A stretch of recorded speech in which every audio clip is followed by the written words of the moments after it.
Welcome into another edition of the Beantown Blitz podcast. I'm your host, Chris Frang, joined here with special guest Sammy Hurwitz, breaking down the UFC 201 Fight Night card this coming Saturday in Atlanta, Georgia. Sammy, how you doing? Thanks for joining. I'm awesome. Not as flashy as 199 or 200 or what 202 will be, but tell me a little bit about this 201 card. I think it's an underrated card. So when you look at it right off the bat, you see there's not too many legitimate top contenders. There's contenders, but there's not too many elite guys or girls, barring the last two fights. But every fight on the card, the main card at least, they look like they'll pan out to be action-packed fights. So if you like MMA, you like exciting fights, this is a good card, regardless of the names.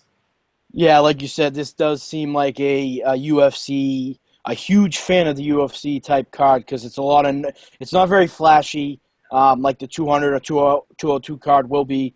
But let's start it off with the first fight of the night. Ian McCall, Justin Scoggins. Is that right? Scoggins. All right. Well, McCall's lost 3 of his last 5. Tell me what you expect from this fight. McCall's been kind of cold of late. And one thing, I'm a fan of this guy. He's a weird dude. He's on Joe Rogan's podcast. He's a fan favorite. So people like him. And I don't understand. He's not very active. He takes like 4 to 6 months between fights. And when you start losing, when you're doing that much time between fights, it gets tough to climb back into the rankings. But that's just what he'll be trying to do here. And then Scoggins, his issue is he's been great. He's been touted as a top prospect in the flyweight division for a while now. And he's had trouble beating the elite guys. So he lost to, not elite, but the upper echelon of flyweight. So Dustin Ortiz, John Moraga, those guys aren't quite elite, but those are the best 2 opponents he's faced, and he's had trouble beating them. But he has had some quality victories, but these are both 2 guys who are – McCall's looking to get back up there. He's kind of middle ground right now. He's looking to get back up there. Scoggins is looking to break in against like a very, very established opponent. Wild card question right here. Do you give McCall the edge just because of the handlebar mustache? Oh, yeah, definitely. The mustache is a huge factor. But also, it's hard to pick – Scoggins or Scoggins, if you want to call him Scoggins, because he hasn't beaten that upper level guy. Yeah, I don't see a reason to pick him until he gives me a reason to pick him. You know what I mean? Another fighter, kind of on the downswing of his career, losing 4 of the last 5 fights. Francisco Rivera taking on Eric Perez. Rivera is known kind of a barn burn fighter, just likes to throw and doesn't really fight with his head. What do you expect from this fight? Yeah, so Cisco's become a little bit of what we call a gatekeeper, and a gatekeeper is the guy who up-and-comers fight, and if you beat the gatekeeper, it's like, okay, you're legit now. And he's become a little bit of that, and that's good and bad. Not really a good position to be in for someone trying to build his way up, build his career up. So he's in that position. It's not awful for him because he's been around for a while, but people love him, like in all the underground threads and everything, Sure Dog, they love him because he puts on fights. He is wild. If you watch his fight against Faber, I think he got poked in the eye and he kept going, and he's nuts. He had a great fight. He's fun to watch. And same with Perez. So Perez, he was highly touted, much like Scoggins. He was highly touted for a few years, and he just hasn't really beaten that next level guy. So these first 2 fights, to go back to the first one, these are kind of guys, you got 2 young guys looking to break in and then 2 veterans looking to get back into contention. So these are 2 good fights, and I love, I think Rivera and Perez is an awesome fight. Even if you don't know who those two guys are, it's still, you got to watch that. That's going to be a fun one. Third fight of the night, Matt Brown and Jake Ellenberger. Not too long ago, Ellenberger was in the mix for a title shot. His career's probably been on the downswing since then. What do you know about this fight? Yeah, so Ellenberger, 2013, I remember watching him, and he was so hyped, and he was like you said, he was in the mix to get a title shot, and then I believe it was on a card in Seattle, or it was some Fox card. He fought Rory McDonald, and Rory was another guy who probably had more hype behind him than Ellenberger, but both 2 guys who were very, very hyped up names. And the fight was like, it was unwatchable. It was like, you hit me, no, you hit me, and nobody ever engaged. And I guess McDonald landed a few more hard jabs maybe than Ellenberger, so they gave him the win. So that was a loss. And then Ellenberger's next fight after McDonald was Robbie Lawler. He got knocked out with a brutal knee, it's always going to be a setback. And then they kind of gave him a fight against a younger guy, Kelvin Gastelum, who was a solid prospect, but Ellenberger was expected to win.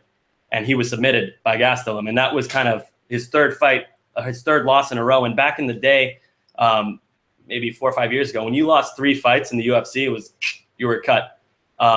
Luckily, it's not always the case anymore. So they kept him around. They gave him a fight against Josh Koscheck, who's basically a shell of his former self.